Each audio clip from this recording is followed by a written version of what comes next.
안녕하세요. 네, 안녕하세요. 어색한가요?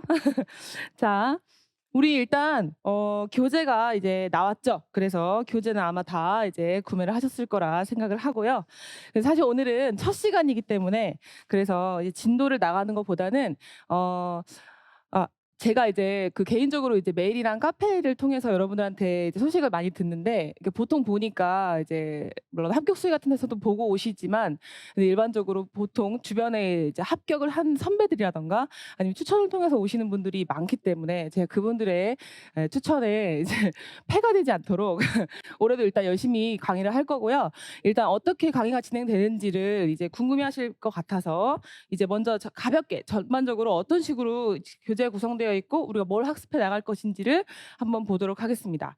일단 이 과학교육론, 원래 이제 제가 한 이제 재작년까지는 생물교육론으로만 이제 론칭을 했었다가 작년부터 과학교육론으로 바뀌었어요. 그러다 보니까 이제 물리화학, 지구화학, 생물 선생님들이 다들 들어오시고, 특히 이제 생물 하다가 물리, 화학, 지구학 선생님들이 이제 새롭게 물어보시는 게, 생물 하다가 이제 과교론으로 바꿨기 때문에 그 과목의 특정한 이론들이 나오는 부분이 있거든요. 생물도 마찬가지고 이제 물화지도 마찬가지예요. 그래서 그 각 과목의 특정인 부분은 제가 이제 수업에서는 공통적인 부분을 다루고, 물화생지 그 과목의 특정한 부분은 특강을 찍어서 올려드릴 거예요. 근데 그 부분이 정말 많지 않아요. 전체 내용이 5%도 안 됩니다.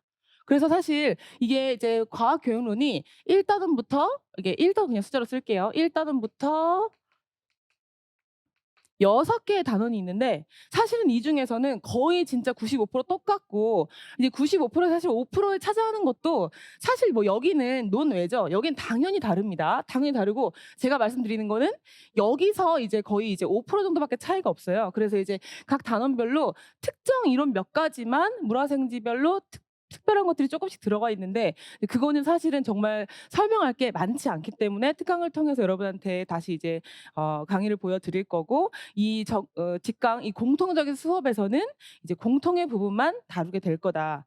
특강은 이제 열릴 때마다 제가 이제 학원을 통해서 문자 메시지가 갈 거예요. 이제 뭐 어떤 특강, 그리고 저희 여기서도 일단 제가 집에다가 세팅을 해놨어요. 이제 카메라 세팅을 집에 이제 촬영하는 곳이 집에 있어가지고, 거기서 이제 제가 이제 딱 촬영을 해가지고 여러분한테 올려드릴 거고, 특히나 이제 여러분들이 가장 두려워하는 이제 교육과정, 이 교육과정 같은 경우에도 사실은 제가 사실 제일 자신 있어 하는 부분이기도 하고, 이 직강으로 이제 직강이나 인터넷 강의나 쭉 1년 동안 따라오시는 분들은 교육과정 때문에 망했다는 소리는 절대 안 하세요. 왜냐하면 같이 외우거든요.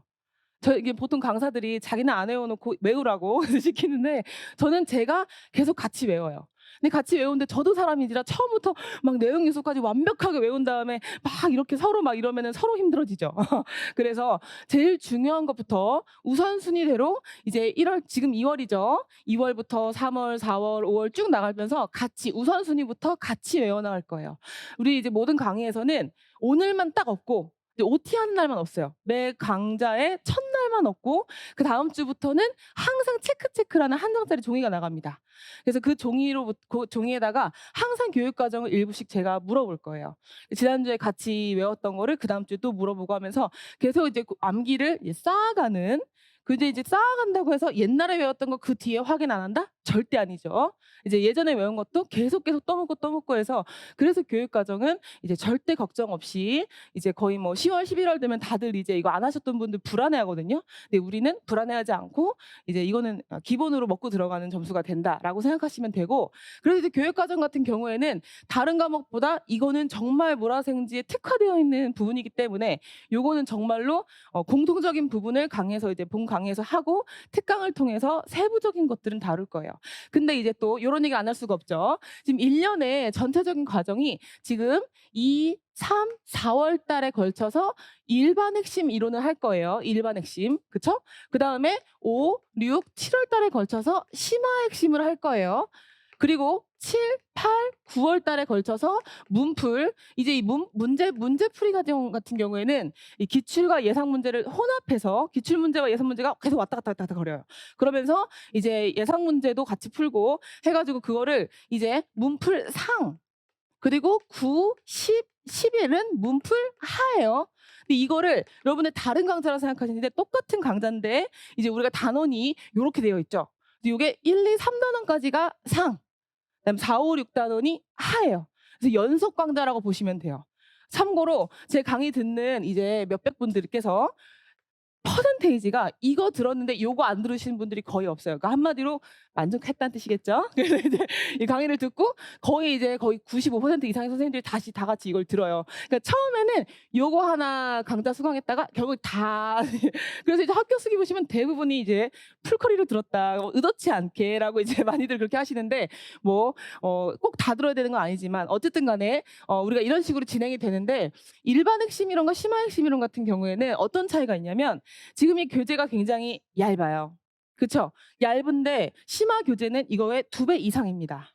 근데 여러분들이 절대 이제 헷갈리시면 안 되는 게 제가 오늘 이제 1교시에 걸쳐서 굉장히 너무 중요하게 강조할 게 뭐냐면 여러분들이 최종 목적지에 여러분이 어떤 점수로 어떤 모습으로 도착할 것인가에 대한 생각을 정확히 잡으셔야 돼요. 근데 저는 사실은 답은 정해져 있어. 완벽한 점수, 높은 점수를 받기 위해 사실은 달려나가는 거란 말이에요. 근데 사실은 여러분 학교 수기 이런 거 다 읽어보시면 아시겠지만 고득점 받으시는 분들이 이 책, 저 책, 이 강론서, 저 강론서 보고 과학교육론 관련된 책도 이 책, 저 책, 저 책, 저 책, 저 책 다 봤다. 그런데 초수에 합격했다라는 분은 절대 없어요. 그러니까 한마디로 뭐냐면 우리는 사실은 학자가 되려는 게 아니라 점수를 받아서 빨리 합격하는 게 목적이에요. 그러니까 한마디로 여러분들이 지금 무슨 뭐 어떤 강론 유전학, 세포생물학 막 이런 것들을 다 완벽하게 마스터하고 내가 저 위까지 올라가겠다 하시면 삼수, 사수는 기본으로 찍고 오수, 요수 가는 거예요. 근데 우리는 진짜 1년, 2년 안에 내 꿈을 향해서 내 꿈은 학자가 되는 게 아니라 아이들 앞에 서서 아이들을 이끌어주는 리더가 되고 싶은 게 꿈이잖아요. 그러니까 우리는 사실은 막 여러 가지 책을 보는 것보다 뼈대를 잡고 그 중심으로부터 중요한 것들을 살을 붙여 나가는 과정은 빨리 해야 돼요. 그래서 이제 제가 이런 과정을 사실 여러분들 여기 대부분이 초수일 거예요. 그렇죠? 그죠? 거의 끄덕이시죠? 초수일 건데 재수 3수 이상이신 분들은 사실은 뭐 이 강수 저 강수를 봐도 자기 뼈대가 있으면 괜찮아요. 근데 특히 초수이신 분들은 뼈대를 잡아야 살을 붙이는 과정이 있어요. 그러니까 뼈대를 잡지 않고 심화 이론을 무턱대고 탁 들으면 다 중요해 보여요. 그래서 일부러 사실은 여러분들이 대부분의 분들이 이거부터 강의를 들으려고 하시는 분들인데 여기 와 있는 분들은 그래도 내가 이거 이 뼈대부터 잡겠다라는 마인드로 오셨는지는 잘 모르겠지만은 어쨌든 잘 오셨다는 거고 그래서 이제 뼈대를 잡고 여기에 살을 붙여 나가는 거예요. 그래서 이제 저는 교과서 이 책 읽고 자 밑줄 그으세요, 빈칸 채우세요 이러면서 수업하는 거 딱 싫어해요.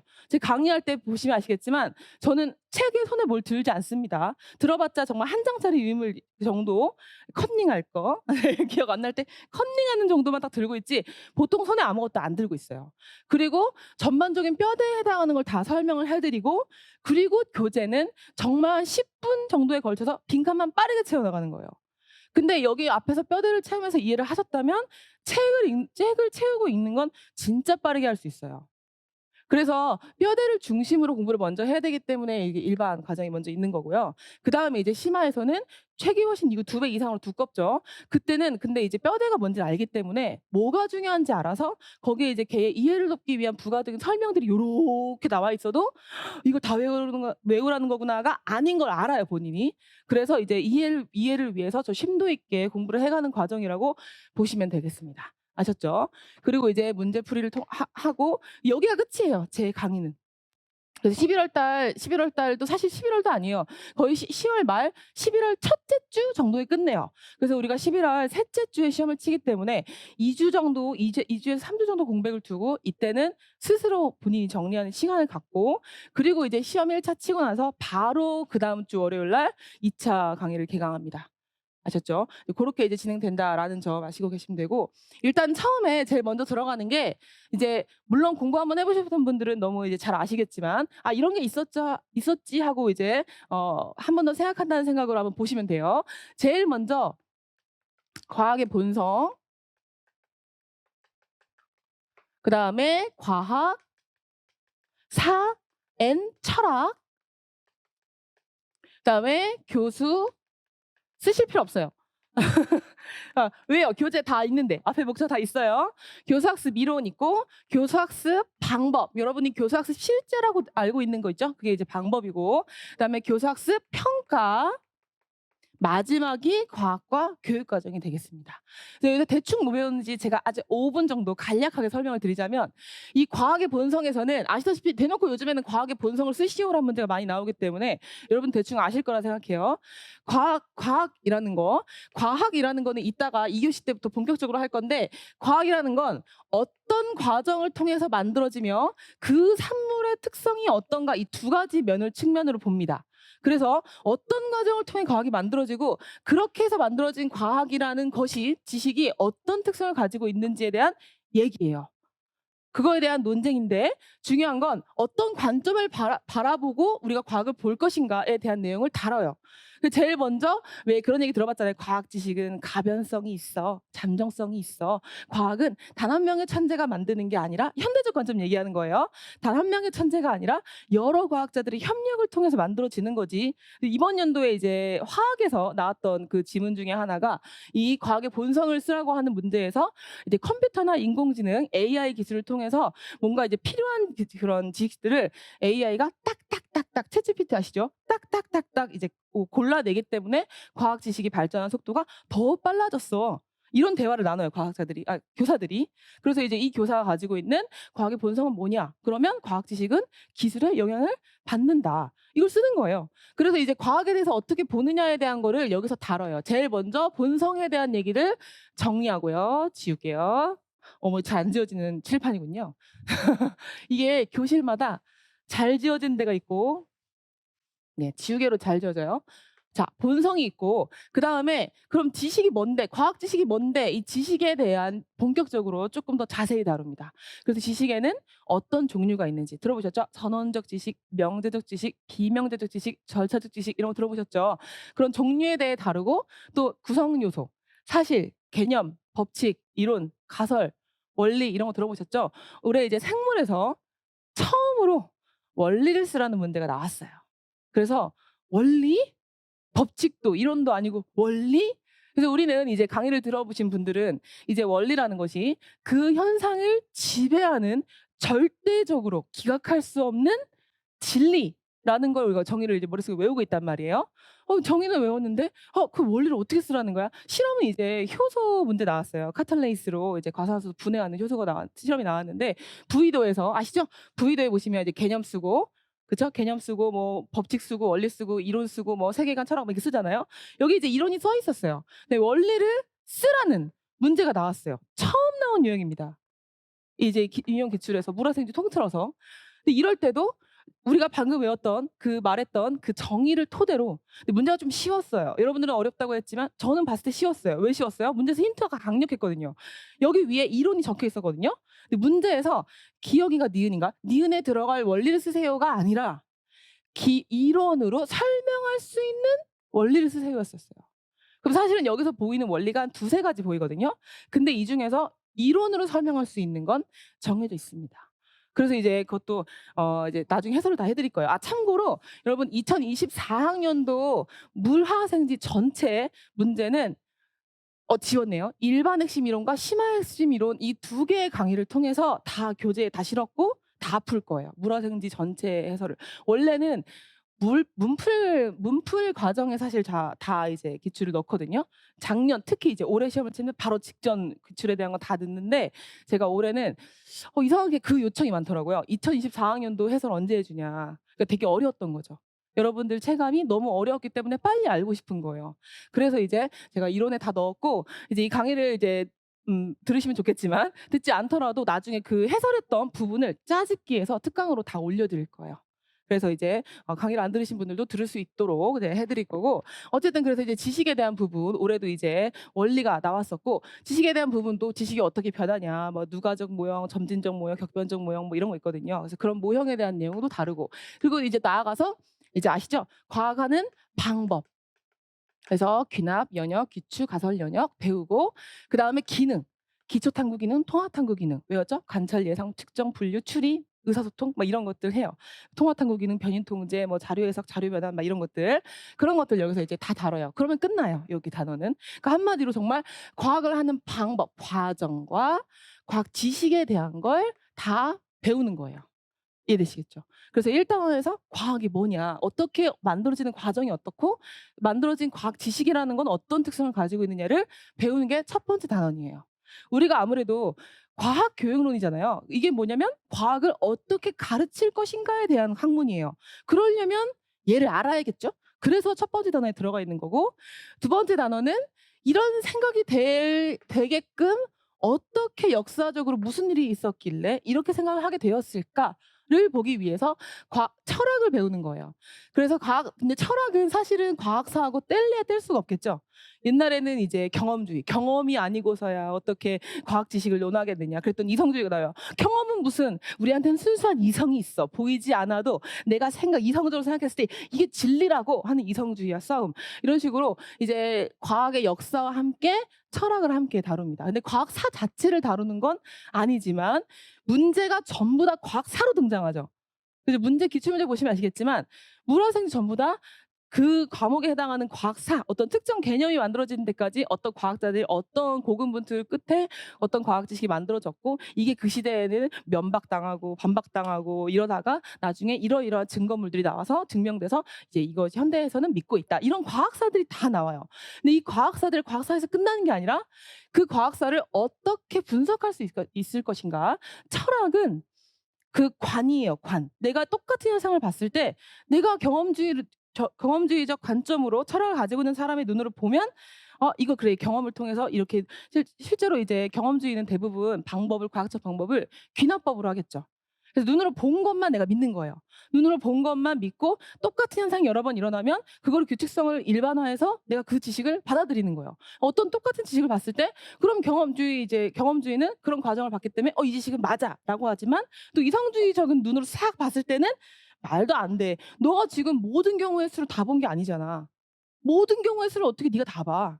니는 결국 몇백 개 정도의 사례만 보고 이 지식이 맞다라고 얘기하는 거잖아 하고 싸움이 일어날 수 있겠죠. 그래서 같은 역사적인 걸 봐도 어떤 관점으로 보냐에 따라 달라. 그래서 이제 우리는 뭘 배워야 돼요? 그러면 경험주의, 이성주의, 환원주의, 실증주의, 구성주의. 물론 구성주의는 현대적인 거죠. 이 사이에 반중주의, 쿤, 라카토스, 라우든, 파이어멘트가 열나 많죠?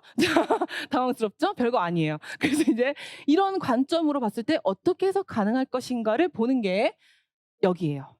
그래서 이제 각각에서의 포인트만 기억하시면 돼요. 지금 많이 썼다고 이거 어떻게 다 해요? 아니요. 아주 간단해요. 그래서 이거 정리해서 이제 머릿속에 기억하시고, 그리고 이제 문제들 만났을 때 이 각각의 관점을 해석하시면 되는 그런 이제 단원이라고 보시면 돼요.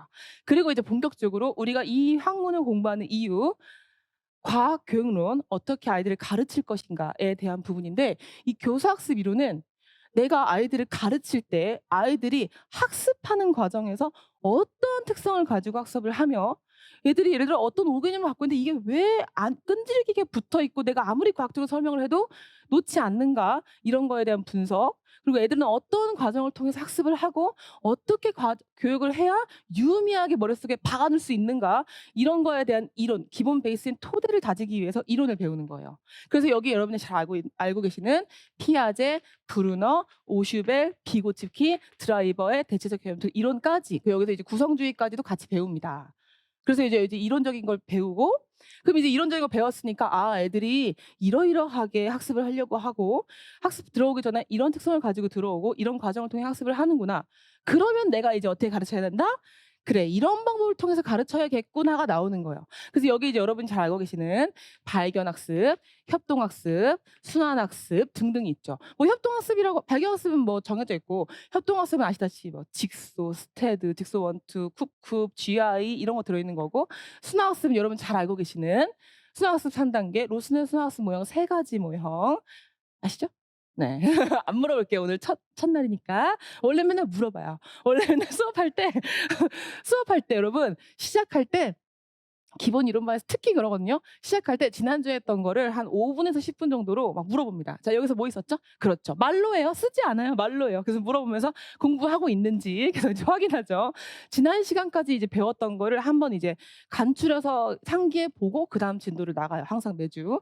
자 어쨌든 그래서 이제 수학습에는 로스넨 수학습 모형 이런 것도 있고 4-2, POE, PEOE, 4-2, 5-2 그렇죠. 이런 것들이 들어가 있어요. 그리고 이제 협동학습에는 아까 뭐 얘기했고 그다음에 개념 변화에 대한 거. 하슈의 이론. 올해도 영락 없이 또 나왔죠. 너무 중요하니까. 하슈의 이론이라든가 아니면 이제 포도 덩쿨 모형이라든가 아니면 이제 드라이버의 개념 변화 수업 모형 같은 경우 있죠. 뭐 오리엔테이션, 뭐 생각의 구성, 생각의 재구성, 생각의 변화 검토, 생각의 응용 막 이런 것들 그런 것들 말이 너무 빨라져요. 이제 말을 다 하고 싶은데. 저도 이런 것들 하고 비유학습 그다음에 STS까지 하면 끝나요.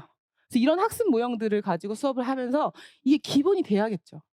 이런 이제 아이들이 어떤 특성을 가지고 학습하느냐를 알아야 '아 그래서 이렇게 수업을 하는구나.'가 돼요. 그래서 순서적으로 이렇게 할 수밖에 없는 거고. 그래서 이제 수업을 했으면 잘했나에 대한 평가가 들어가고 그다음 마지막으로 교육 과정 하면 끝나요. 많아 보여도 별거 없습니다. 그래서 사실은 별거 없게끔 만들어 드리려고 사실 여러분들도 이 강의를 듣는 거라고 생각을 하기 때문에 절대 난해하게 설명하지 않아요. 제일 싫어하는 거예요. 강의를 듣고 났는데 머릿속에 남은 게 1도 없어. 제일 싫어하는 제일 싫어하는 스타일이에요. 그래서 이제 뭐 무조건 머릿속에 남는 수업할 거고요. 그래서 제 교재 이름이 키워드 앤 키 센텐스예요. 머릿속에 키워드와 키 센텐스가 있어야 돼요. 그래서 여러분들 제 강의 들으시는 분들은 기출법 하면 바로 튀어나와요. 기출법의 정의가 뭐예요? 하면 바로 튀어나와요. 이제 뭐 아직 안 들었으니까 안 나오죠? 기출법이 뭐예요? 뭐예요? 아직 안 배웠 아직 안 배워서 기출법이라고 하면 당연히 어떤 현상에 대한 그 현상이 왜 일어나는지 원인을 설명하기 위해 그와 유사한 과거의 경험을 차용하여 뭐 빌려와요도 괜찮아요. 차용하여 그 비슷한 경험에서의 원인들이 여러 가지 있겠죠. 이 중에서 가장 베스트한 가장 그럴듯한 그 원인 하나를 가지고 와서 지금 이 현상에 대한 원인을 설명함으로써 잠재적인 설명체계를 만드는 거예요. 굉장히 길게 설명했죠. 근데 문장으로 키 센텐스로 만들면 이거예요. 어떤 현상을 설명해 내기 위해 어떤 현상에 대한 원인을 설명하기 위해 과거의 유사한 경험을 차용하여 가장 최선의 그럴듯한 잠재적인 가설 체계를 생성한다예요. 지금 이것도 좀 길긴 했는데 사실 이거를 문장으로 문풀할 때 막 쓰거든요. 그땐 더 짧아져요. 보통 어떤 정의 얘기하면 우리 답안지 4칸 있죠. 4칸 중에 1 칸에서 끝나요. 결국은 지금은 이해를 돕기 위해 제가 여기 아무것도 모르니까 내가 이제 설명을 하다 보니까 점점 길어지는 거예요. 가장 그럴듯한 막 이런 단어가. 근데 나중에는 그냥 최선의 설명 체계라는 단어 하나로 끝나요. 근데 지금은 제가 최선이라고 하면 뭐가 최선인데 이렇게 되거든요. 그래서 이제 이해를 돕기 위해 설명을 하는 거고 판서를 여러분들이 좀 외워 주셔야 돼요. 그 이제 판서는 여기 이제 이 중에 한 분이 조교가 되실 거예요. 판서 조교가. 그래서 이제 카페에도 매주 이제 올라갈 거고 그 판서를 이제 몽땅 외우셔야 돼요. 그래서 저는 여러분들이 스터디를 반드시 만들었으면 좋겠어요.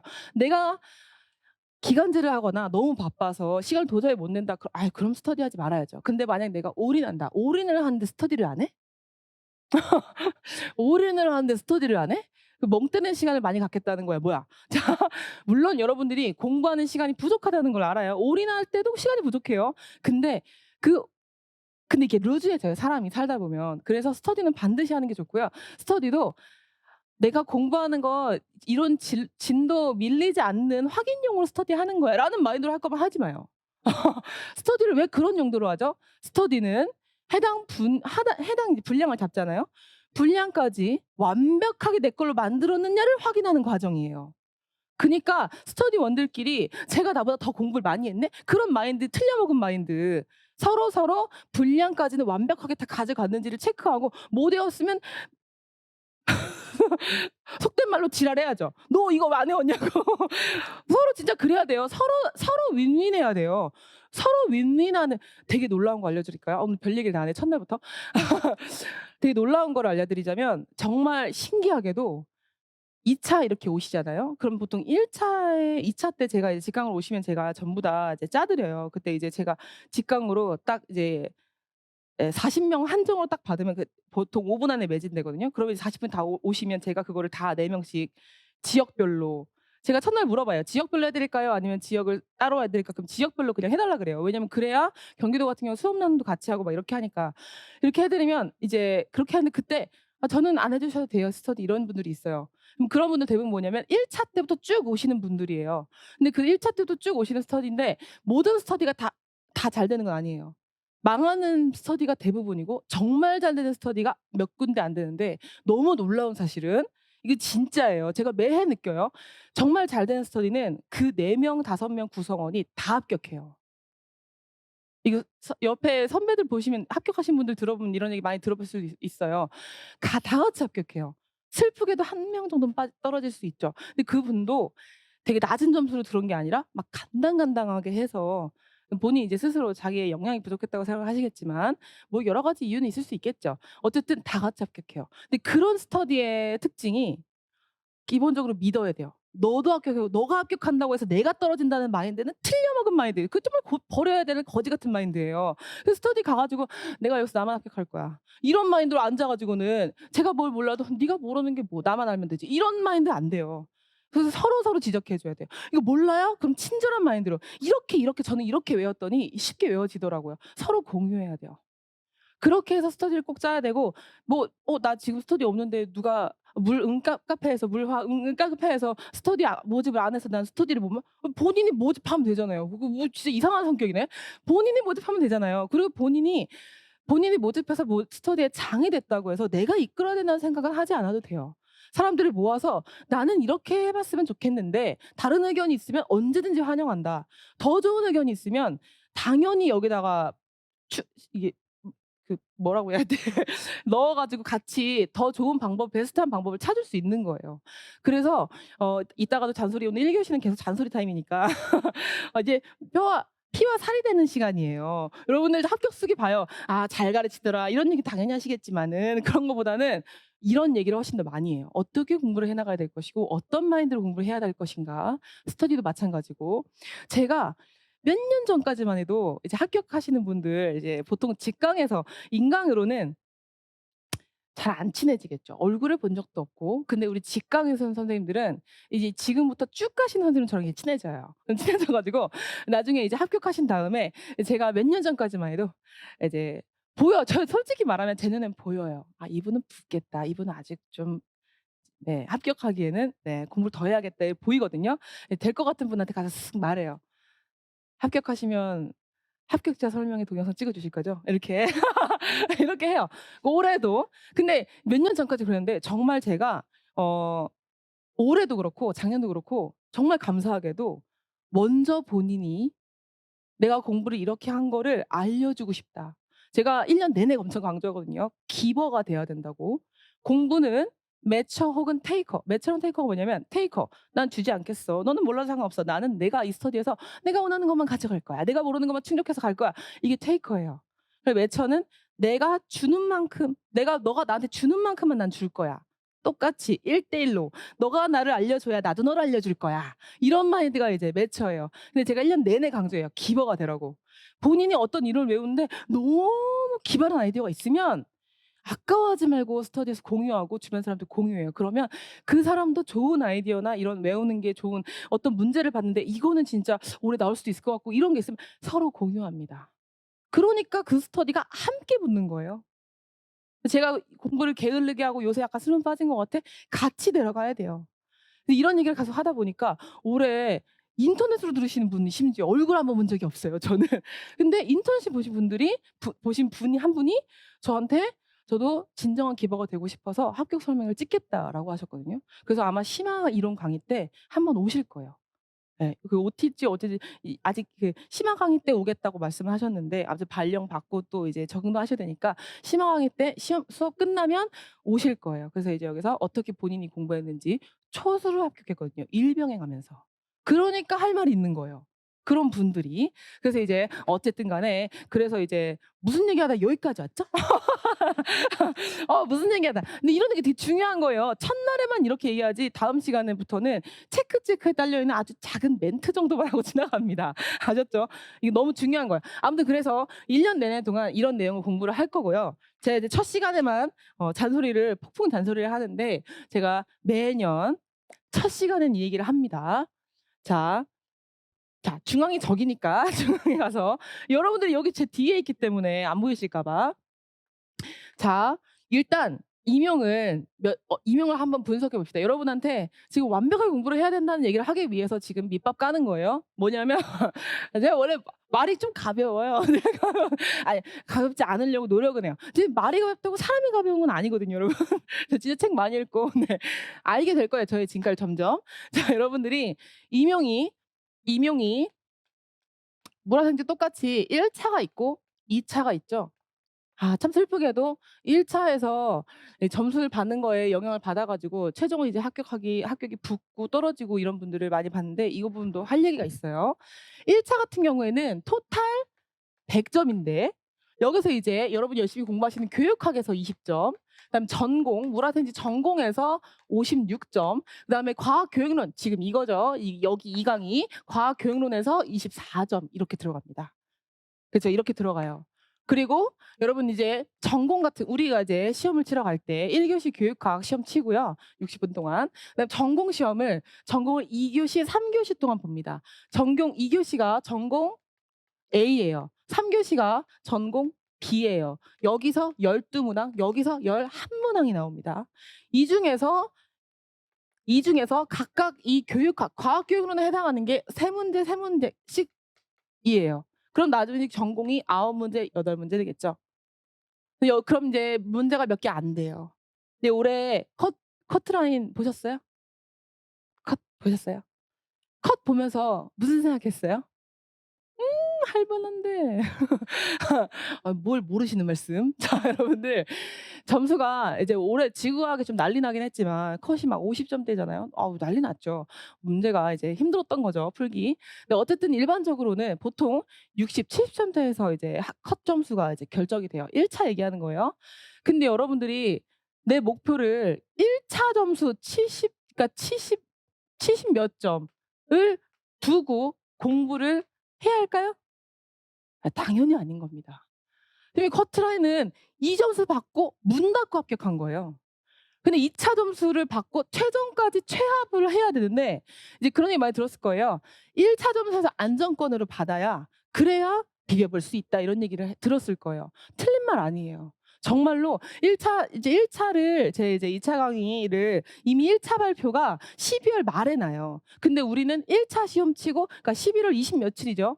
그 1월 말에 11월 말에 우리는 이미 2차 강의가 개강을 해서 내가 점수를 몇 점 받을지 모르지만 가채만 해 보고 이러고 다 모인단 말이에요.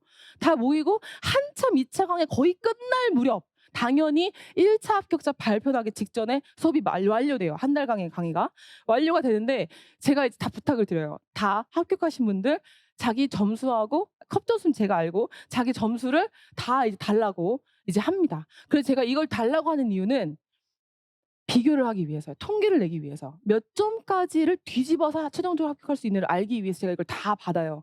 근데 정말로 천차만별이거든요. 정말 어떤 분들은 막 11점, 13점까지도 높아요. 자기 컷 점수보다 1차 지역 점수보다. 근데 어떤 분들은 딱 컷이에요, 정말. 근데 정말 놀랍게도 올해 제 카페 들어가 보시면 합격 수기 보시면 아실 거예요. 경기도에서 컷 점수였는데 뒤집어서 합격하신 분, 1점 몇몇이었는데 뒤집어서 합격하신 분이 진짜 많아요. 근데 반대로 이거 또 얘기하면 또 자기 저격한다고 생각해서 또 이제 메일 보내신 분이 슬퍼할 것 같은데 6 점, 8점 이상 높게 받았는데도 뒤집혀지신 분도 떨어지신 분도 있어요. 근데 그럼에도 불구하고 대부분 높은 점수를 받으면 끝까지 갑니다. 그런 경우는 잘 없어요. 물론 1점 몇 점 컷 점수 뒤집어서 합격한 분도 그렇게 많지는 않죠. 대부분 여기서 적어도 진짜 적어도 3 점에서 5 점은 나야 좀 편안한 마음으로 2차 준비가 들어갈 수 있는 거예요. 아셨죠?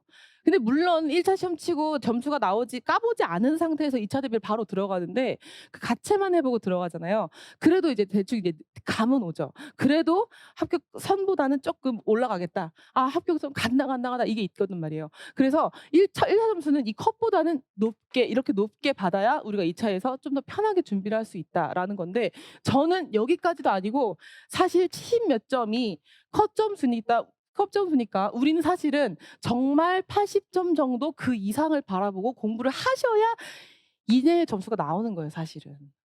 그래서 제가 매년 이 얘기를 하는데 사실 그렇잖아요. 우리가 사범대 나오신 분도 있고 교직이 하신 분들도 있고 또 대학원 나오시는 분들도 있는데 대부분 그런 경험은 한 번씩 무조건 있을 거라 생각해요. 일반적으로 사범대 나오신 분들 반에서 1-2등 해야 갑니다 사범대. 그리고 아니에요? 맞죠? 아무래도 자기가 자사고거나 특목고가 아니고서 일반 고등학교면 보통 1-2등 하는 애들이 사범대 가요. 그리고 사범대 내가 안 나왔다 해도 대학에서 교직이수 할 거면 내가 그 과에서 1-2-3등 해야 교직이수 한단 말이에요. 그런 얘기는 무슨 얘기냐면 다들 한번 느껴볼 수 있을 거예요. 대학교에서든 그 중고등학교 때 애든 내가 중간고사 혹은 기말고사를 향해서 진짜 미친 듯이 달려가고 시험 쳐본 경험 분명 있을 거란 말이에요. 그때 우리네 모습을 생각해 봐요. 어땠어요? 교과서에 어떤 그림이 어떤 위치에 있고 거기에 어떤 설명이 써 있고 이런 거 다 기억나죠? 유인물 선생님이 주신 유인물은 뭐 거의 뭐 완벽히 알아요. 그랬을 때 여러분들이 한 개 틀리거나 다 맞거나 100점 만점에 그쵸? 중간고사 때. 그랬을 때 대학교에서도 A 제로에서 A 풀이 나오잖아요. 그거랑 똑같아야 돼요 이명도. 근데 여러분들이 가히 이 내용이 너무 많다는 거에 압도되어서 '어떻게 이명을 그렇게 우리가 작은 범위의 대학교에서 중고등학교 때 공부했던 그 작은 범위처럼 어떻게 공부를 하느냐.'라고 생각하시는 분들이 절대 그 생각을 와르르 무너뜨려야 돼요. 실제로 합격하신 분들 얘기 들어보면 정말 씹어먹을 정도로 내가 단권내는 거 혹은 내가 뭐 정리해 뒀던 뭔가 완벽하게 진짜 외울 정도로 반복과 반복을 진짜 많이 해서 띡 하면 두루루 나올 정도로 공부를 했기 때문에 내가 이 점수 이상으로 받은 거라고 다 그렇게 얘기해요. 그러니까 이 지금은 특히 처음 공부하시는 분들은 이 내용이 너무 많다는 거에 압도되실 수 있는데 압도되시면 절대 안 되고 내가 얘네를 압도해야 된다는 생각을 반드시 가져야 되고 그럼 여러분들이 특히 지금 2 월, 3 월까지 어떤 생각을 계속해야 되냐면 사실은 3 월까지도 아니에요. 정말 12 월, 11월 때까지 어떤 생각을 계속해야 되냐면 '어떻게 하면 내가 이 3 개의 과목을 부셔 버리지?' 라는 생각을 계속해야 돼요. 방법은 사람마다 달라요. 방법을 제가 어떻게 힌트가 될 수 있는 방법을 여러 가지 이제 제안해 드릴 수는 있지만 결국은 본인이 찾아야 되는 거라 중요한 건 여러분 답을 '아 내가 그걸 어떻게 알아? 그거 알면 다 합격하게.' 이렇게 생각하시면 안 돼요. 시니컬한 사람 안 돼요. 저 진짜 비관적이고 시니컬하고 사회 부정적이고 막 이런 사람들 진짜 싫어해요. 그런 사람들 중에 초수만에 재수만에 붙는 사람 못 봤어요. 그런 사람들이 나중에 막 몇 수 해 가지고 붙잖아요.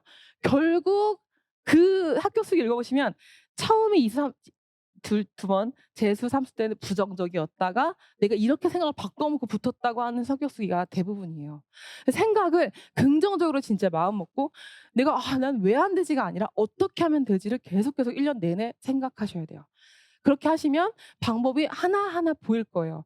그 생각을 놓으면 안 돼요. 다음 주 2 주차 강의에서 여러분들이 오실 때에도 그때도 어떻게 하면 저 세계를 하나도 놓치지 않고 완벽하게 내가 가져가지를 계속 생각해야 돼요.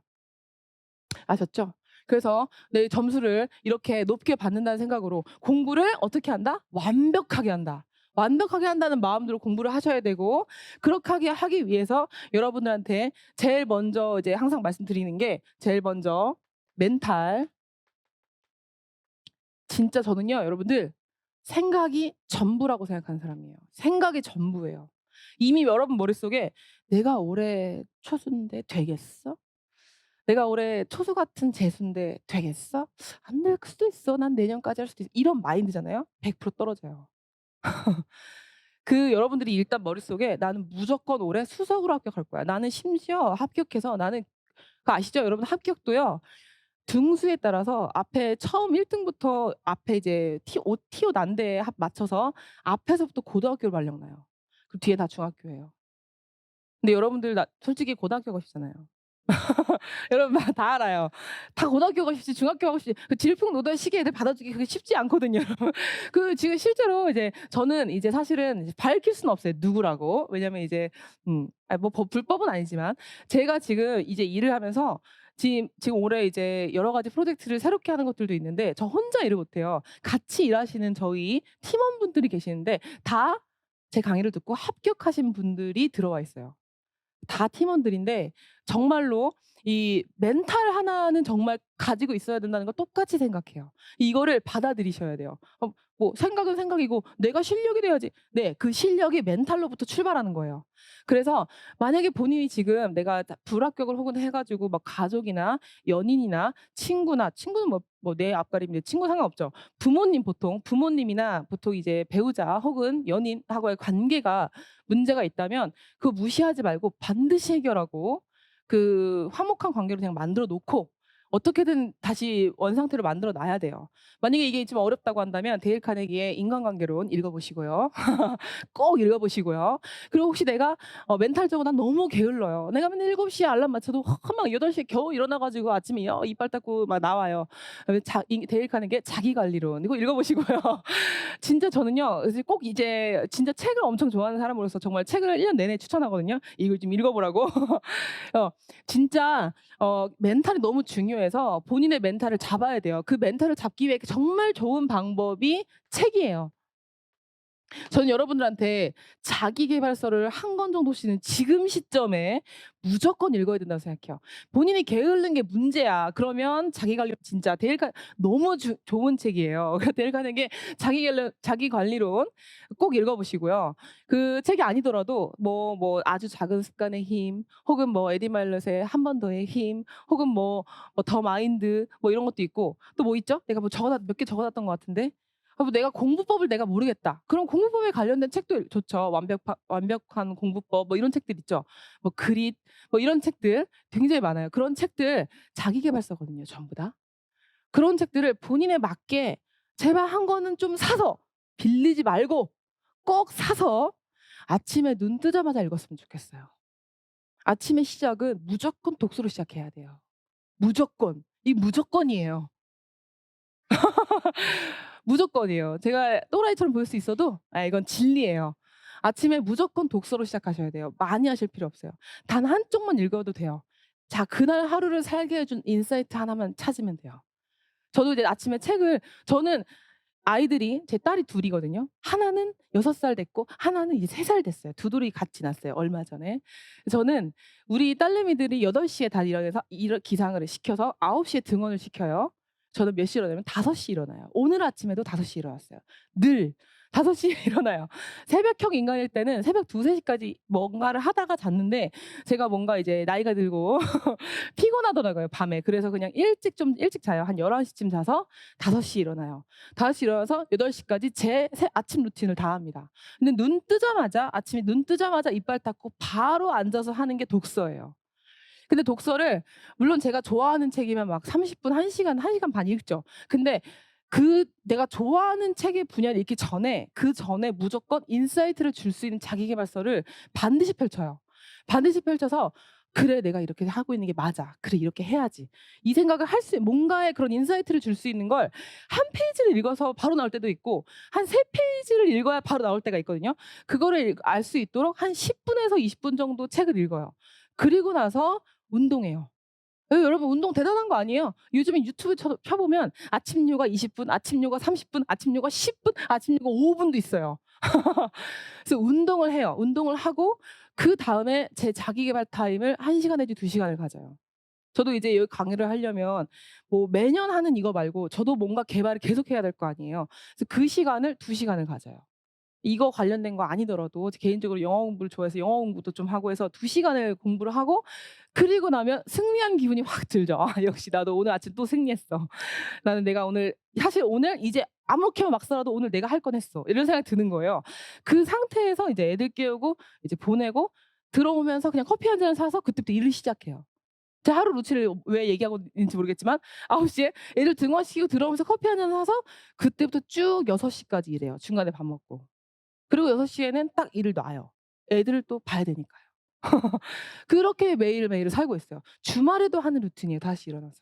근데 진짜 여러분이 이거 정말 약 파는 게 아니라 여러분 이거 아침에 일어나 가지고 정말 하루에 무조건 한 쪽이라도 제발 눈 뜨자마자 책을 읽으면 슬럼프 절대 안 빠져요. 제가 장담할 수 있어요. 슬럼프 절대 안 빠지니까 꼭 이제 약 파는 것 같네요. 근데 제가 제 책을 파는 건 아니잖아요. 그쵸? 그러니까 본인한테 맞는 거 데일 카네기의 자기관리론이라든가 아니면 에드 마일럿의 한 번 더의 힘이라든가 아주 작은 습관의 힘이라든가 그릿이라든가 완벽한 공부법이라든가 공부법에 관련된 책도 사실 정말 많거든요. 교보문고 한번 가 봐요. 얼마나 많은 책이 있다고요. 그러면 거기 안에서도 좋은 책은 이런 거죠. 임용고시. 그런 책도 예전에 제가 책 제목 기억 안 나는데 그런 책도 있어요. 육아까지 다 하면서 임용고시 합격한 사람이 쓴 책도 있어요. 그런 책 봐 봐요. 얼마나 시간을 효율적으로 썼는지. 왜 그런 것도 하나 찾아보고 연구해 보고 찾아볼 생각도 없이 그냥 막연히 '나는 수석 합격할 거야.' 이런 생각을 왜 하는지. 그쵸? 찾아봐야죠. 두드려야 열리는 거예요. 그래서 아침에 꼭 책을 읽으시고 책 읽은 다음에 아까 말했던 것처럼 간단하게 스트레칭이라도 운동하시고 그쵸? 만약에 지금 시간이 되시면 밖에 미친 척하고 한 30분 뛰어갔다 와요. 시간 대보면 알잖아요. 내가 여기서부터 15 분간 뛰었다가 시간 15분 타이머 맞춰 놓고 15 분간 어딘가를 향해 달려가요. 그 15분 다 됐어. 다시 돌아와요 집까지. 그래서 이제 달리기도 굉장히 추천하고요. 저도 이제 달려요. 애들 이제 등원시켜 놓고 달리기 하면서 들어와요. 달리기를 하고 막 숨 벅차. '그래. 너는 해냈어.' 이러면서 시원한 아이스 아메리카노 사서 집에 들어옵니다. 그리고 이제 샤워하고 하루의 일과를 시작하죠. 그래서 이제 여러분들 이 책들 제가 자기 계발서 얘기를 할 때마다 꼭 누구라고 말 안 할게요. 시니컬하게 쳐다보시는 분들이 있어요. 자기 계발서에서 하는 말 다 거기서 거기지. 누군 안 읽어 봤는 줄 알아? 나도 다 읽어 봤는데 뭐 거기서 거기도 똑같은 얘기 또 하고 또 하고. 저는 그런 사람들 보면 무슨 얘기 너가 그래서 지금 성공 못 하고 그 자리에 있는 거라고. 슬프죠? 뼈 때리는 말이죠. 사실이에요. 여러분 성공하신 분들이 자기계발서 안 읽어보고 안 읽고 솔직히 안 읽고란 말도 좀 민망해요. 자기계발서 수십 권을 읽지 않고 크게 성공하시 어 하지 않은 분은 없어요. 말이 지금 문법이 맞았나요? 내가 뭔가 지금 문장이 길어졌는데 진짜 크게 성공한 사람들은요. 자기계발서를 수십 권을 엄청나게 많이 읽었어요. 저도 성공했죠. 저도 이제 한 자리에 사실은 뭐 1 타 했으면 성공한 거잖아요.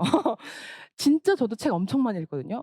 제가 이제 네 항상 매 1 년에 한 번씩 꼭 말씀드리는데 저는 명품 이런 거 안 사요. 저 명품백 한 개도 없어요. 저 백 막 5만 원짜리 10만 원짜리 이런 거 들고 다녀요. 이것도 여러분 대학생 입장에서 비싼 건데라고 생각할 수 있는데 5만 원짜리 이런 거 들고 다니거든요. 가장 비싼 백이 그 신혼 때 신혼이 아니라 그 신혼여행 갔다 와서 이제 산 50만 원짜리 제일 비싼 거예요. 그래 명품이면 명품일 수 있죠. 아무튼 그게 다예요. 저는 옷도 명품 이런 거 없어요. 진짜 없어요. 샤넬? 샤의 시옷도 꺼내면 안 돼요. 저는 명품 사람이 명품이 되어야 된다는 생각하는 주의라서 명품 그런 거 없는데 저는 인제 최소 두세 달에 한 번씩은 교보문고에 가서 플렉스합니다. 한 30만 에서 50만 원치 플렉스해서 들고 와요. 아이의 유모차에 아이를 내리고 이제 유모차에 잔뜩 실어서 예 집에 옵니다. 근데 너무 행복해요. 그 책을 갖고 집에 돌아오는 그때가 너무 행복하고 쌓아 놓고 정말 쌓아 놔요. 그냥 정리도 안 해요. 쌓아 놓습니다.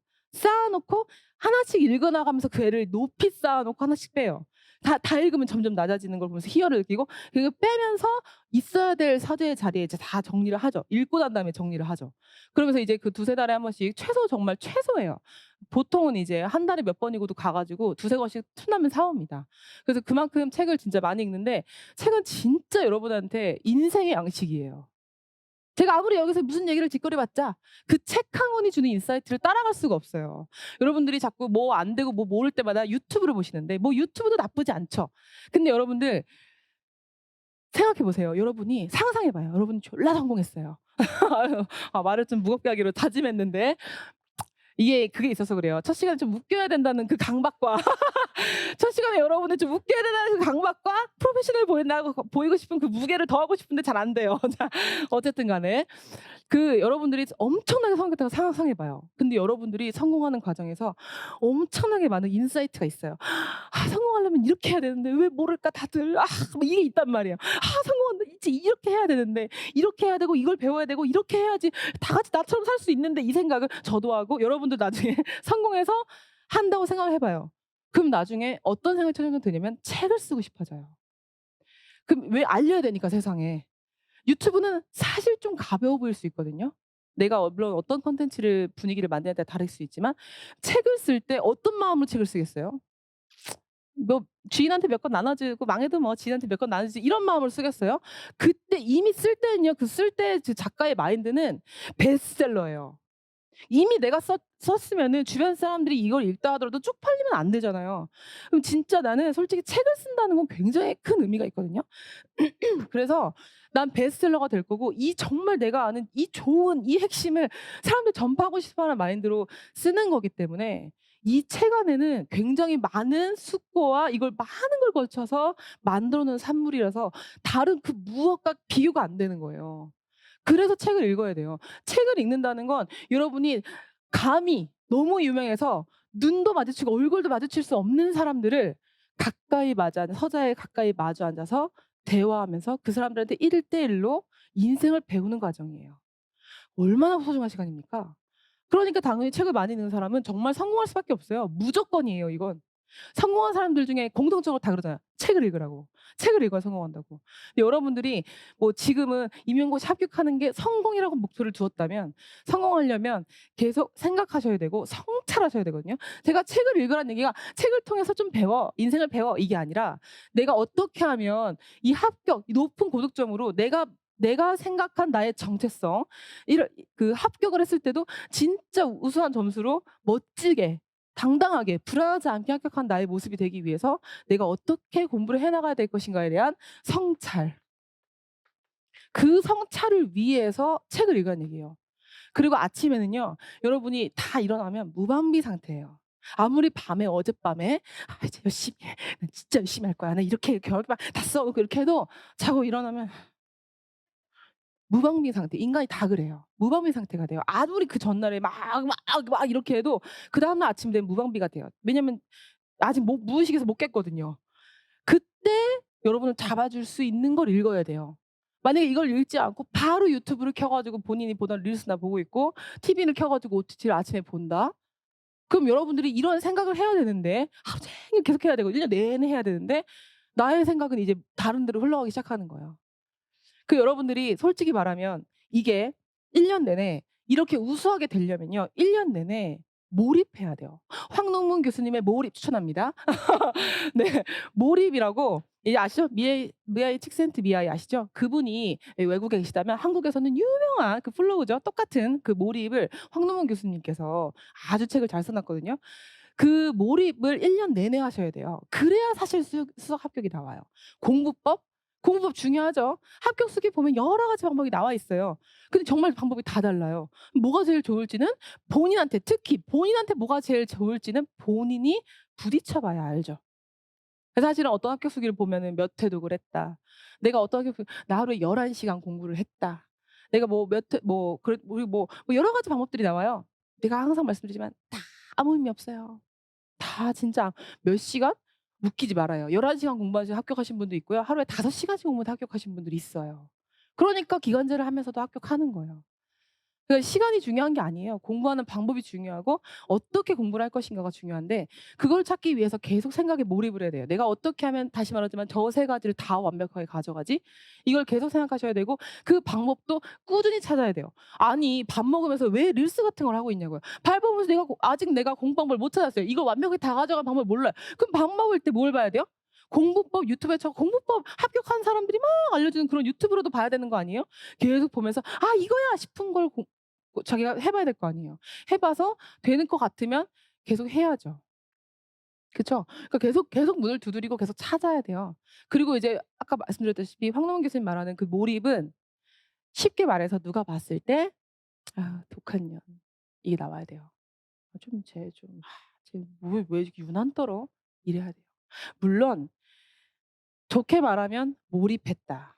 이거거든요. 근데 나쁘게 말하면 독한 년이에요. 독한 년놈이에요. 근데 이건 차이는 하나밖에 없어요. 둘이 똑같은 거거든요. 둘이 똑같은 거예요. 몰입한 거나 독한 년 소리 듣거나 약간 좀 유난이야 이런 말 다 똑같은 사람이거든요.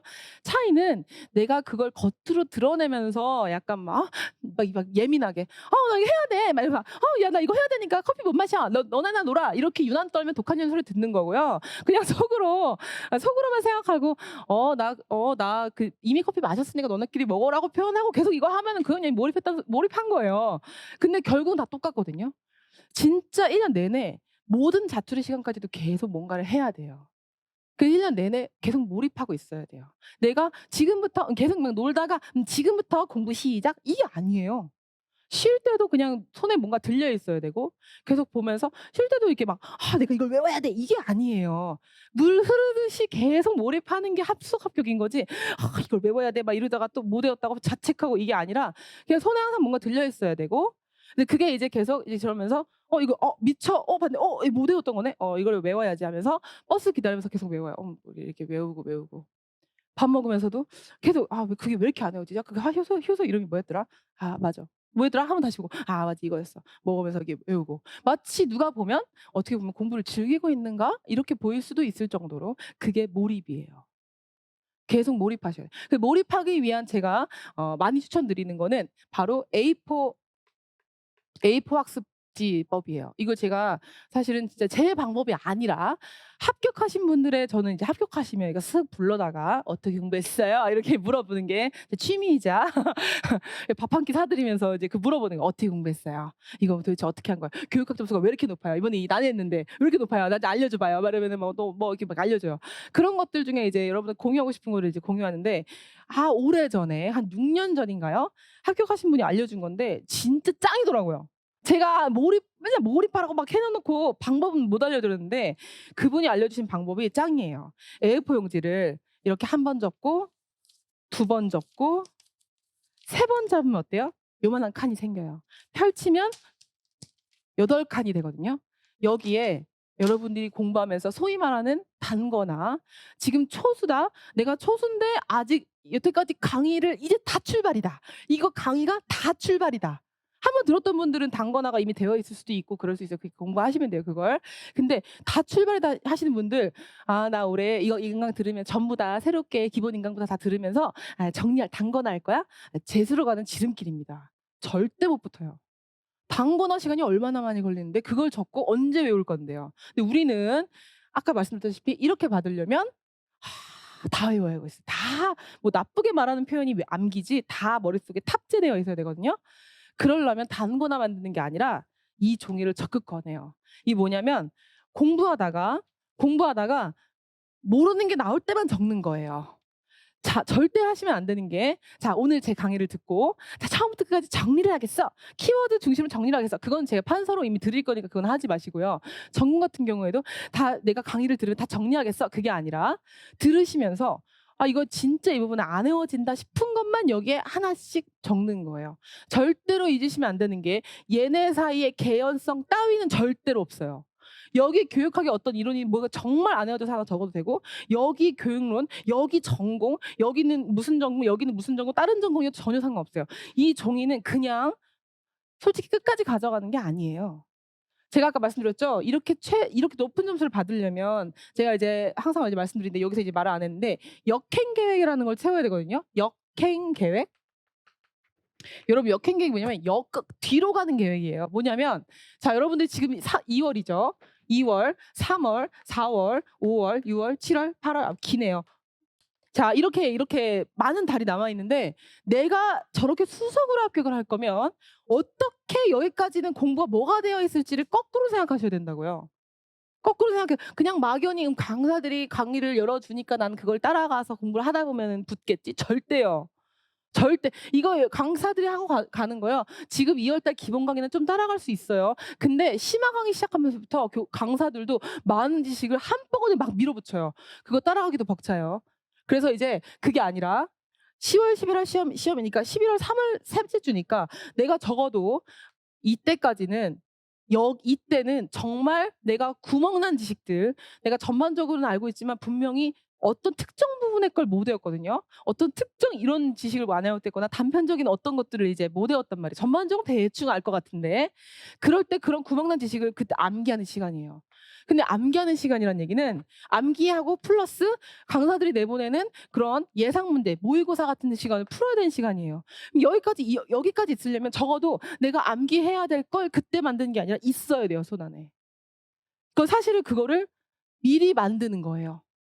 근데 지금 이제 2월 달에 만든 거에서는 내가 여기 외운 거를 나중에는 너무 이제 당연히 너무 잘 외워진 게 있고 아직까지도 여전히 안 외워진 게 있어요. 그러면 이거를 과감히 한 2 칸, 1칸 남을 정도 그때까지는 들고 있다가 나머지는 외웠는데 요거 진짜 안 외워져? 그럼 이 중에 그냥 버리시면 돼요. 버리고 새 종이에다 그 하나의 칸을 옮기시면 돼요. 그렇게 해서 이 종이는 만들어지고 버려지는 걸 반복합니다, 유기적으로. 그러면서 마지막에는 한 20 개에서 30장, 사람마다 다르지만 그 정도 종이 정도 남기는 거예요. 근데 이 종이도 완전히 새로운 애들만 있는 게 아니라 그간 여태까지 고군분투하면서 외우려고 노력했던 애들이 있는 거라 나중엔 정말, 정말 마지막에는 한 10장도 안 남아요. 그리고 그 10장도 안 남은 게 있어야 마지막 전날 한 번 더 훑고 들어가는 거예요. 그러면 진짜 차오릅니다. '나는 완벽히 외웠어.'라는 마음이. 그래서 그걸 하기 위해서 이 8칸 종이법은 정말 제가 이 왜 A4 용지를 추천드리냐면 여러분들이 이런 스프링 노트나 이런 것들이 있으면은 거기다가도 모르는 걸 순서대로 이제 적을 수도 있어요. 절대 저는 순서대로 기록하는 체계화해서 기록하는 건 전체 비추예요. 그거는 머릿속에 그냥 그리셔야 돼요. 음. 어떤 내용이 있으면 얘 다음에 A가 있고 B가 있고 C가 있고 근데 나는 C 중에 모르는 것만 써야 된다는 얘기예요. 아셨죠? 그리고 이런 내가 A4 용지를 추천하는 이유는 이렇게 되어 있어야 이렇게 쉽게 접혀서 늘 내 손에 있어야 돼요, 이렇게. 네. 그래서 이제 버스를 기다려가도 이거 뭐 되었어. 이렇게 외우고 이렇게 하고 외우고 버스를 기다리면서도 외우고 집에 가면서 외우고 뭐 하면서 외우고 밥 먹으면서 외우고 그래서 계속 내 손에 붙들려 있으라고 A4 용지를 이제 쓰라는 거예요. 그리고 이제 다 외웠으면 또 넣어 놓고 그리고 또 새로운 종이 꺼내 가지고 또 외우고 다니고 그래서 계속 이게 이 종이가 몰입을 할 수 있는 하나의 도구라고 보시면 돼요. 아셨죠? 그래서 이제 A4 용지 저는 정말 본인이 단거나 하던 게 있으면 하고 싶으면 계속 하세요. 근데 얘는 별도로 따로 만들 수 있잖아요. 왜냐면 이제 나중에 공부를 한번 여기 재수이신 분들도 있을 수 있는데 공부를 한 바퀴 돌리고 나서 오시면 이제 느끼실 거예요. 전반적으로 다시 공부를 해야 된다는 게 아니라 다시 내가 나 작년에 초수 때 모든 강사들의 인강을 한 번 전체적으로 봤는데 올해는 뭐 다른 강사로 바꿔 전체 들어야지. 전 정말 추천드리지 않아요. 이미 한 번 더 훑었으면 이제 올해부터는 정말 고득점으로 받기 위해서는 내가 구멍 났던 부분을 빠르게 찾아서 메우는 작업을 해야지 다시 전반적으로 체계화를 하겠다? 아니요. 그거 체계화하고 나면 또 구멍 난 데가 생겨요. 그리고 그 구멍 난 데서 틀려 가지고 또 떨어져요. 그래서 우리는 빨리 이제 마음을 접으셔야 돼요. '난 체계화를 하겠다.'는 마음을 접어요. 오히려 그 마음을 접고 구멍 난 부분만 빨리 찾아 가지고 메꿔야지라는 생각으로 공부를 하셔야 돼요. 그래서 재수나 삼수한테는 사실 저는 추천드리는 게 이론을 다시 또 인강을 들으라는 것보다는 여태까지 공부했던 그런 많은 문제들 있죠. 그걸 다시 보면서 내가 구멍 난 것들을 A4 이거 만들면서 빨리빨리 메꿔 나가셔야 돼요. 아셨죠? 만약에 인강을 내가 보면서 내가 혼자선 진도가 도저히 안 날 것 같아서 인강을 듣는다고 해도 인강을 들으면서 다시 다 적는 게 아니라 인강을 들으면서 내가 '아 이거 기억 못 했었구나.' 그런 부분을 또 A4 용지 여기다가 또 적어 놓고 또 메꿔 나가고 하는 이런 과정을 그러니까 한마디로 엑기스 있는 공부만 하는 거죠. 이걸 잘하시는 분들이 정말 1년 만에 드라마틱하게 점수 올려 가지고 진짜 합격하시는 거예요. 이거 못하고 '난 전반적으로 다 완벽히 알 거야. 체계를 잡아서 알 거야.'라고 생각하시면 또 재수하고 삼수합니다. 이거 진짜 팩트예요. 아셨죠? 그래서 제발 지식을 메우는 공부를 반드시 하셨으면 좋겠고 그래서 이제 수석 합격하려면 이때는 정말 그런 종이들 내가 이제 앉아 가지고 그것만 보면 이제 불안하지 않는 것들 자료만 노는 거예요. 그리고 이제 모의고사 같은 건 이게 정말 체계적으로 정립이 돼야 사실 모의고사를 풀어도 기분이 좋거든요. 정말 내 실력을 파악하는 기분도 들고. 근데 이렇게 되려면 전반적으로 앞서서 계속 찾아야 돼요. 지식이 어디가 뚫렸지 이걸 찾으면서 메꿔야 되고 그리고 아까 제가 이제 요 시기 동안에 문풀한다 그랬죠. 문제풀이도 이 시간대에 많이 풀어 놔야 돼요. 그러니까 여러분들이 나는 이론을 여기서부터 여기까지 이렇게 하면 문제는 나중에 이론을 여기까지 나도 문제 어지 아니요. 이론과 문제는 같이 하는 겁니다, 공부는 항상. 내가 지금 난 초수거든. 이론 시작했기 때문에 문제를 못 풀어. 물론 지금 처음엔 그럴 수 있어요. 근데 보통 저도 그렇지만 이론 강의가 앞서서 끝나잖아요. 한 번밖에 돌렸죠. 그럼 이제 심화 강의 들어갈 때는 문제도 같이 푸셔야 된다는 얘기예요. 그러면서 이 이론이 어떻게 적용되는지 내가 뭔가를 풀 때 안 풀린다면 이 이론이 내가 구멍이 뚫렸다는 걸 보이거든요. 구멍이 뚫렸음은 백지인출이 아니라 문제풀이를 통해 찾는 겁니다. 그러니까 문제를 아직 내가 이론이 완벽하지 않으니까 도대체 기출을 풀 정도의 실력은 안 되니까 도저히 못 풀겠어가 아니라 틀릴 걸 감안하고 그냥 푸시는 거예요. 아셨죠? 여러분들이 꼭 그래요. 난 진짜 어느 정도 이론을 한 80%는 정리가 좀 돼야 그래야 이제 문제도 이제 미트, 디트, 피트도 이런 것도 풀어보면서 문제를 풀어보겠지. 그런 마인드로 공부하시면 안 돼요. 빨리 붙으실 거면.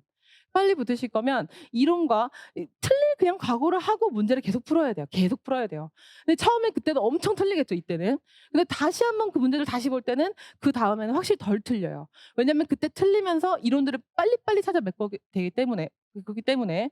그래서 사실은 공부할 때 상반기까지는 우울할 수 있어요. 왜냐면 문제 풀 때마다 계속 틀리거든요. 근데 틀리면서 틀렸다가 아니라 '아 구멍 난 데 찾았다.' 이런 마인드로 공부하셔야 돼요. '구멍 난 데를 찾았으니까 꼭 외워야지.' 그리고 문제를 풀면 리프레시가 됩니다, 매일매일. 공부를 '아 오늘 또 여기 언제 이만큼 이론 공부하고 외워.' 이런 것보다 내가 만약에 좀 이게 화이팅이 안 된다 그러면 도서관에 가셔서 제일 공부 처음 시작할 때 인강부터 출발하지 마시고요. 그냥 그 해당 분야 내가 예를 들어서 '오전에는 교육학을 할 거다.' 혹은 '교육론을 할 거다.' 하면 해당 분야를 시작할 때 문제를 몇 개 풀어 버려요, 아싸리 한 2-3 문제 정도. 그리고 나서 그러면 이제 확 어떤 마음이 들어요? '아 공부해야겠다.' 이런 생각 확 들죠. 문제를 풀고 나면. 그러고 난 다음에 관련이 없든 있든 상관없이 인강 같은 걸 들으면 훨씬 더 가져가야 된다는 마인드로 인강을 보게 되고 이론 공부를 하게 돼요. 그래서 문제를 오히려 더 먼저 푸시는 걸 더 추천드려요. 물론 지금은 다시 말씀드려요. 지금은 아직 한 번도 안 돌렸기 때문에 도저히 뭔 말이야 하겠지만 한 번을 좀 돌렸다 싶으신 분들은 내가 진짜 지금 뭐 '초수 같은 재수다.'라고 하시는 분들도 대부분 한 바퀴 돌렸거든요. 그러면 그냥 바로 문제를 풀면서 시작하시는 게 현명합니다. '아 아직 난 초수 같은 재수라서 전공이고 뭐고 이론이 아직 많이 부족해. 다시 이론부터 천천히 정리해야지.' 네. 그렇게 하지 마시고 문제 한번 간단한 쉬운 거라도 먼저 한두 개 푸시고 그다음에 인강 보시면서 정리하시고 정리하실 때도 체계화돼서 정리하는 게 아니라 구멍 난 데 메꾼다는 생각으로 이제 말씀드렸던 A4 학습법을 이용해서 공부하시기를 저는 정말로 강추드려요. 이렇게 계속 제가 이제 한 번씩 잔소리하거든요. 이게 나갔다 들어오면서 책상 위에 외울 게 하나도 없네요." 이러면서 잔소리를 막 해요. 그래서 이제 옆에도 이제 뭐 스톱도 상관없죠. 근데 저는 이걸 진짜 추천드려요. 이렇게 한 장씩 들고 다니기 너무 좋거든요. 그리고 이제 공부할 때도 다 외운 거면 이제 좀 넣어 놓고 그 외운 건데 진짜 외웠다 그럼 과감하게 막 X 막 쳐요. 그때 희열감도 엄청나요. 막 X 치고. 그죠? 그래 가지고 이제 다 외웠으면 버리고 한두 개 못 외운 것만 또 옮겨 놓고 하면서 A4 용지 이거 진짜 추천드리고 뭐 사실 수첩을 제가 추천드리지 않는 이유는 순서가 생기기 때문이에요. 수첩에 장의 순서가 있단 말이에요. 그래서 여러분들이 요 페이지를 보다가 사실 이걸 보라는 얘기는 지식을 랜덤하게 계속 체크하라는 얘기거든요. 랜덤하게 이종이 저종이 보면서 이거 아직 못 외웠네. 이걸 계속 보라는 얘긴데 수첩은 앞에서부터 순서대로 아무리 이만한 수첩이라고 해도 순서대로 보게 된단 말이에요. 그러면 사실은 그쵸? 뒤에 있는 것들은 자주 못 보게 되고 앞에 것들 계속 많이 보고 진해지고 더러워지고 그쵸? 그래서 수첩은 별로 추천드리지 않고 이 랜덤하게 볼 수 있고 종이를 넣고 또 다른 A4 또 써 놨던 걸 꺼내서 또 외울 수 있는 그렇게 볼 수 있도록 순서 그래서 여기다 뭐 쪽수 이런 거 필요 없어요. 이거 만든 다음에 여기 1 막 표시해 놓고 또 한 장 만든 거 2 그런 거 만들지 마요. 우리는 랜덤하게 계속 찾아서 봐야 돼요. 아셨죠? 그래서 그런 공부법을 저는 추천을 드리는 바입니다. 1 교시부터 엄청 길게 잔소리를 했는데 이게 정말 중요하고요. 이게 저는 합격할 수 있는 전략이라고 진짜 생각을 하고 여러분들이 제가 1년 내내 계속 강조할 거예요. 메타인지라는 얘기 들어보셨죠? 뭐 교육학에서 공부하셔도 배우셨겠지만 저는 이 메타인지를 이론 속에서만 여러분들이 두시는 게 아니라 실생활에서 계속 메타인지를 굴리셔야 된다고 생각을 하고 그 메타인지가 아까 말씀드렸던 "어떻게 해요?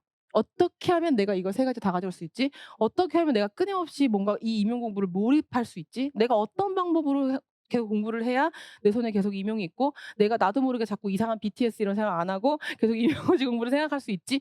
이 생각을 계속 하셔야 돼요.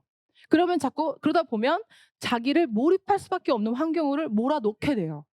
내가 집에서 공부를 하고 있더니 자꾸 몰입이 안 돼. 딴짓을 해. 근데 어떻게 하면 계속 하루에 몰입되지? 당연히 도서관을 가야죠.